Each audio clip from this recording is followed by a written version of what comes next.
برج Al Khalifa ہے نا، تو وہ تو کافروں پہ بھی ہیں. اب برج خلیفہ تو کافروں کا ہے نا، کوئی مسلمانوں کا تو نہیں ہے. مسلمان کا تو وجود ہی نہیں ہے اس دنیا میں. تو بہرحال میں آپ کو یہ کہہ رہا ہوں کہ اللہ کی ایک خاص رحمت ہے. جب وہ خاص رحمت کے دائرے میں آپ آ جاتے ہیں تو پھر آپ کا دل نورانی ہو جاتا ہے. افمن جعلنا لہ نورا یمشی بہ فی الناس کمن مثلہ فی الظلمات، بھلا وہ شخص جس کے لیے میں نے ایک نور مقرر کر دیا اور اس کے ذریعے وہ لوگوں میں چلت پھرت کرتا ہے، کیا وہ ہو سکتا ہے یہ اس شخص کی طرح جو اندھیروں میں ہے؟ اعوذ باللہ من الشیطان الرجیم، بسم اللہ الرحمن الرحیم. اللہم صلی علی سیدنا محمد معدن الجود والکرم وآلہ وسلم.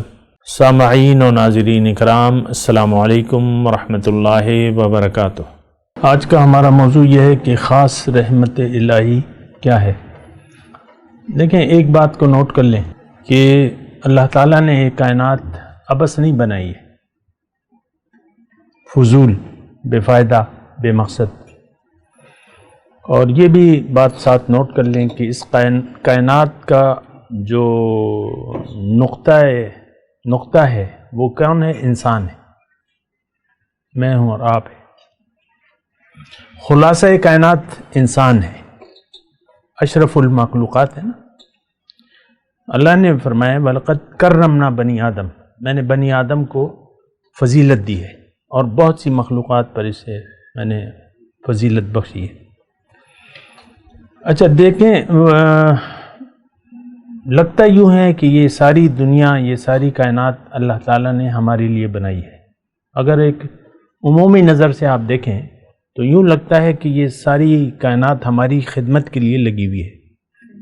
بارش یعنی اصل فائدہ جو ہے ہمیں پہنچتا ہے. بارش برس رہی ہے، سورج اپنا کام کر رہا ہے، دن اور رات کی گردش ہو رہی ہے، ہوائیں چل رہی ہیں، فصلیں اگ رہی ہیں، مٹی سے کیا کیا چیزیں بن رہی ہیں.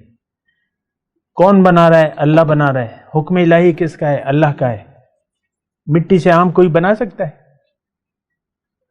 اللہ نے حکم دیا ہے مٹی کو کہ آم بناؤ، کھجور بناؤ، اس کے لیے انگور بناؤ، اس کے لیے انار بناؤ، اس کے لیے آڑو بناؤ، اس کے لیے لوچے بناؤ، اس کے لیے کیلے بناؤ. مٹی اور پانی ہے اور کیا چیز ہے؟ حکم الہی ہے.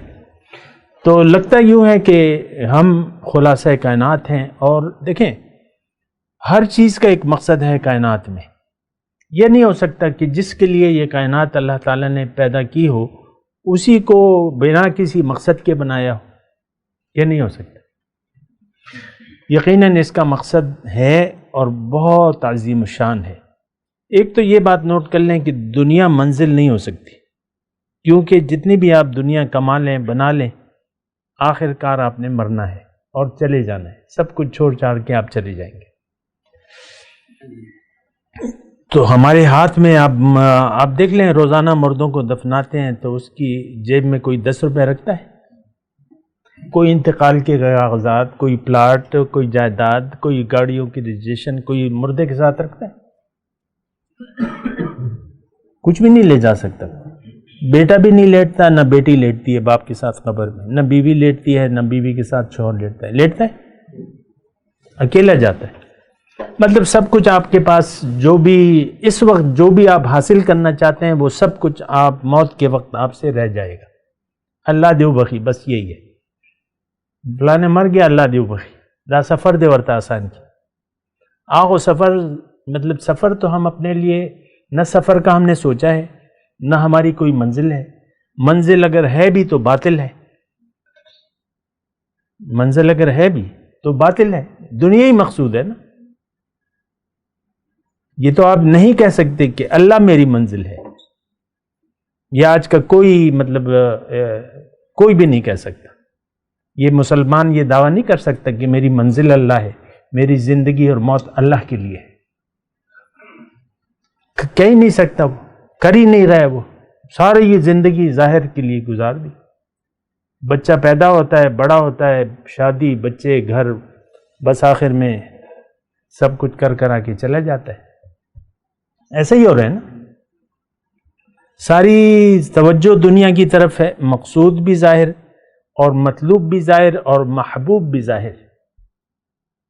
وہ کہتے ہیں یہ نواسے پوتے بڑے میٹھے ہوتے ہیں، بچوں کے بچے بڑے میٹھے ہوتے ہیں۔ آپ تو بس ظاہر کے دیوانے، اپنے بیٹوں سے آپ گودوں میں پھرایا، اب نواسوں کو پھرا رہے، ہائے میرا بچہ، ہائے میرا۔ تو بہرحال یہ بات نہیں ہے، بات یہ ہے کہ اللہ نے ہمیں اپنے لیے بنایا ہے، اور اللہ سے بڑا، اللہ کے علاوہ کچھ ہے ہی نہیں، کسی چیز کا وجود ہی نہیں ہے۔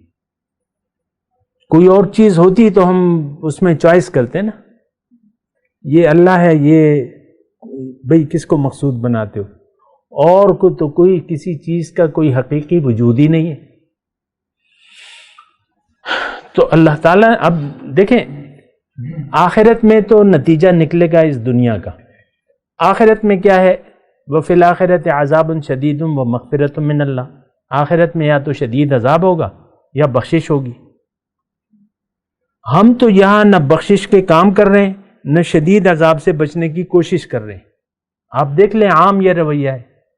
دیکھیں آپ اگر منزل بھٹک گئے تو بس آپ تو گئے کام سے، آپ کا خیال اگر غلط ہو گیا زندگی گزارنے کا تو آپ تو کام سے گئے، آپ نے تو اپنے آپ کو ردی کے ٹوکری کے قابل بنا لیا۔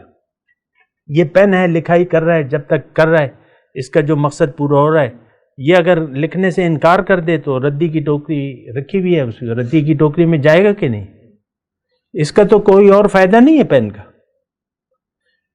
انسان اگر اپنا مقصد سے توجہ ہٹا لے، اللہ کی یاد کو اپنے دل میں نہ بسائے اور دنیا کی یاد سے اپنا دل آباد کر لے تو یہ لازمی جہنم میں جائے گا۔ یہ بات نوٹ کر لیں اچھی طرح، یہ ہمارے کلمے اور نمازیں کام نہیں آئیں گے۔ یہ تو روایتی ہے، روایت ہے، عادت ہے، یہ کوئی آپ نے نہ دین کو سمجھا ہے نہ قبول کیا ہے۔ اگر پتہ بھی لگ جائے تو میں آپ کو یقین سے کہہ رہا ہوں کوئی دین قبول کرنے کے لیے آج تیار نہیں ہوگا، کیونکہ اس کا دل تو دنیا میں ہے۔ یہ تو دل کی بات ہے، آپ دل یہاں سے نکالنے کے لیے تیار نہیں ہے۔ اللہ تعالیٰ تو یہ کہتا ہے یہاں سے دل ہٹا کے میری طرف لگاؤ۔ تو بہرحال میں رحمت الہی کی بات کر رہا تھا۔ دیکھیں اللہ ہماری منزل ہے، ہم نے جانا ہے اللہ کے پاس، اللہ سیدھے راستے پر ہے۔ ہر نماز میں آپ اللہ سے سیدھے راستے کی دعا مانگتے ہیں۔ اب سیدھے راستے کی انتہا کیا ہے؟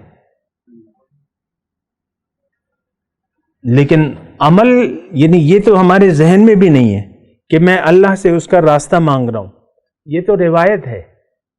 آپ ٹکرے مار رہے ہیں زمین پہ، اہدنا صراط، جھوٹ بول رہے ہیں، ساری نماز جھوٹ ہے آپ کی۔ اللہ اکبر سے جب آپ شروع کرتے ہیں تو پہلی جو صدا ہے آپ کی، جھوٹ بولتے ہیں آپ نے تو دنیا کو بڑا کر لیا ہے، آپ نے تو اپنے آپ کو بڑا کر لیا ہے، آپ تو اللہ کی بڑائی کے قائل ہی نہیں ہیں حقیقت میں۔ نہیں، میں تو یہ کام نہیں چھوڑ سکتا۔ بھئی چھوڑنے کو کیا، کون کہہ رہا ہے تمہیں دنیا کو؟ ہم تو دل لگانے کی بات کر رہے ہیں۔ تو بہرحال دیکھیں اللہ تعالیٰ نے ہمیں بنایا ہے، پیدا کیا ہے، اور ہمیں اپنے لیے بنایا ہے۔ اللہ سیدھے راستے پر ہے، یہ قرآن کے الفاظ ہیں، ان ربی علی صراط مستقیم، اللہ سیدھے راستے پر ہے۔ جو سیدھے راستے پر چلتا ہے، جس نے اللہ کو منزل بنا لیا، اب وہ کیسے بنائے گا؟ کتاب اور سنت، دو طریقے ہیں۔ اس کے لیے رہنمائی کون دے گا؟ کتاب اور سنت، یہ دو، اس کے علاوہ کوئی راستہ نہیں۔ تو جنہوں نے کتاب اللہ کے حکم کے سامنے سر جھکا دی، کتاب کیا ہے؟ اللہ کا حکم ہے نا، آیات اللہ ہے نا، اور اللہ کو منزل بنا کے اللہ کے حکم کے سامنے سر جھکا کے محمد رسول اللہ کے راستے پر، ان کے طریقے کے مطابق دین پر عمل کرنا شروع کر دیا، تو اب یہ اللہ تعالیٰ کی خصوصی رحمت کا حقدار ہو گیا۔ ایک تو عمومی رحمت ہے اللہ تعالیٰ کی، عمومی ہے، وہ سب کے لیے، سورج سب کے لیے، دنیا سب کو دے رہا ہے اللہ تعالیٰ، سب کے لیے۔ ایک خاص رحمت ہوتی ہے، اور وہ رحمت ابھی اس کی گنجائش یا موقع نہیں ہے، وہ پھر ہم کہ اس کی تفصیل کیا ہے، لیکن خاص رحمت الہی. انا عند ظن عبدی بی وانا معہ اذ ذکرنی. ایک یہ ہے، پھر قرآن کی آیت ہے کہ فاذکرونی اذکرکم، تم مجھے یاد کرو اطاعت سے، میں تمہیں اپنی رحمت سے یاد کروں گا. تو اللہ کی رحمت بھی کوئی چیز ہے نا، اصل چیز تو وہی ہے. یہ باقی رحمتیں جو ہیں یہ تو کافروں پہ بھی ہیں. کافروں کے بچے نہیں ہو رہے، مال، ان بڑی بڑی بلڈنگیں، برج الخلیفہ ہے نا، تو وہ تو کافروں پہ بھی ہیں. اب برج خلیفہ تو کافروں کا ہے نا، کوئی مسلمانوں کا تو نہیں ہے. مسلمان کا تو وجود ہی نہیں ہے اس دنیا میں. تو بہرحال میں آپ کو یہ کہہ رہا ہوں کہ اللہ کی ایک خاص رحمت ہے. جب وہ خاص رحمت کے دائرے میں آپ آ جاتے ہیں تو پھر آپ کا دل نورانی ہو جاتا ہے. افمن جعلنا لہ نورا یمشی بہ فی الناس کمن مثلہ فی الظلمات، بھلا وہ شخص جس کے لیے میں نے ایک نور مقرر کر دیا اور اس کے ذریعے وہ لوگوں میں چلت پھرت کرتا ہے، کیا وہ ہو سکتا ہے یہ اس شخص کی طرح جو اندھیروں میں ہے؟ تو یہ اللہ کی ایک رحمت ہوتی ہے. اللہ تعالیٰ ایک نور مقرر کر دیتا ہے، اللہ تعالیٰ اسے ایک روشنی عنایت کر دیتا ہے. روشنی دیکھیں قرآن اور سنت ہی ہے، اس میں تو کوئی شک نہیں ہے، لیکن پھر بھی ایک خاص طریقے کے مطابق اللہ کے راستے پر جو چلتا ہے اللہ کی خاص رحمتیں ہوتی ہیں اور اس شخص کا ایک تعلق بن جاتا ہے. یہ اللہ کا دامن، اللہ کی رسی کو پکڑ لیتا ہے مضبوطی سے. وَاعْتَصِمُوا بِحَبْلِ اللَّهِ جَمِيعًا، اللہ کی رسی، تو اللہ تعالیٰ اس کو بھی تھام لیتا ہے اور ہر مشکل میں اس کے کام آتا ہے. اللہ تعالیٰ مشکل کشا اور حاجت روا آپ کہتے ہیں نا، یہ کون ہے؟ اللہ. تو یہ خاص رحمت ہوتی ہے. آپ کا دل جو ہے ایک سکون کی کیفیت میں آ جاتا ہے، غم آپ سے رخصت ہو جاتا ہے. کیا؟ غم آپ سے رخصت ہو جاتا ہے. الا ان اولیاء اللہ لا خوف علیہم ولا هم يحزنون. تو یہ بہرحال اور بھی باتیں ہیں، لیکن اس وقت جو ہے میں نے اچھا پھر یہ دنیا میں ایسا ہوتا ہے، دنیا آپ کے لیے گلزار بن جاتی ہے، ورنہ آپ جہنم میں رہیں گے. لیکن جب آپ اللہ کے سامنے سر جھکا دیتے ہیں تو یہ دنیا آپ کے سامنے گلزار بن جاتی ہے، جیسا کہ وہ آگ جو ہے ٹھنڈی ہو گئی ابراہیم پہ، اسی طرح یہ دنیا آپ کے لیے ٹھنڈی ہو جائے گی اور خوب مزے سے آپ زندگی گزاریں گے. یہ اللہ کا وعدہ ہے، للذین احسنوا فی ہذہ الدنیا حسنہ، جو نیکوکار ہیں دنیا میں ان کے لیے میں بھلائی دوں گا. پھر آپ جاتے ہیں قبر میں، وہاں آپ کا استقبال ہوتا ہے. موت جب آتی ہے، مطلب آپ جاتے ہیں تو فرشتے آتے ہیں، جنتی کفن لے کے آتے ہیں، خوشبودار اور خوشبو لگاتے ہیں اور رب کے حضور. پھر جو ہے قیامت کے دن، حشر کا دن ہے، ان کی زیارت کا دن. ایسے یوم قیامت پہ لاکھوں سلام. وجوہ یومئذ ناظرۃ الی ربہا ناظر. اس دن بعض چہرے خوش و خرم ہوں گے، تر و تازہ ہوں گے، اپنے رب کو تک رہے ہوں گے. تو یہ، اور پھر جنت میں جنتی کہاں ہوں گے؟ رب کے پاس ہوں گے، رب کے پاس ہی ہوں گے، عند ملیک مقتدر ہے. تو بہرحال یہ رحمت الہی ہے. رحمت الہی کے یعنی انسان اگر وہ راستہ لے لے تو یہاں سے اس کی شروعات ہو جاتی ہے. وآخر دعوانا ان الحمدللہ رب العالمین. مولایا صلی وسلم دائما ابدا علی حبیبک خیر الخلق کلہم